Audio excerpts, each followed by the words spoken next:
Anytime you have a contact sport, a violent sport like football, things can happen, and you pray and you hope that it never does. But if it does, just be thankful that we have things in place. Monday night was a scary moment in the NFL world after Hamlin collapsed on the field following a tackle. His teammates surrounded him and emotion was seen throughout the entire stadium. For some, this injury brought back past experiences. It kind of hit home with me. In 2019, my wife went into cardiac arrest. Midway head coach Shane Anderson was sitting in his living room watching the Buffalo-Cincinnati game, and as Hamlin collapsed, his heart sank. We were walking up to the stadium and she collapsed.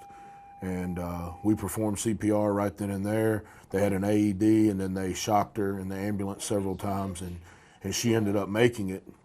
For Temple head coach Scott Stewart, all he could think about was that one day at practice 6 years ago. We had a very similar situation. We had a kid's heart stop when we were doing off-season drills one time, and there wasn't no team docs, and we literally had a student go get the AED, another one go grab the trainer, another one, I called 911. I started CPR and then sent a coach to the road to collect the ambulance as it got there. And a bunch of them told us that one of the few reasons that kid, one of the only reasons that kid survived that day was because of the quick action. According to the UIL, Texas coaches are required to be CPR certified. And for these two coaches, that saved a life.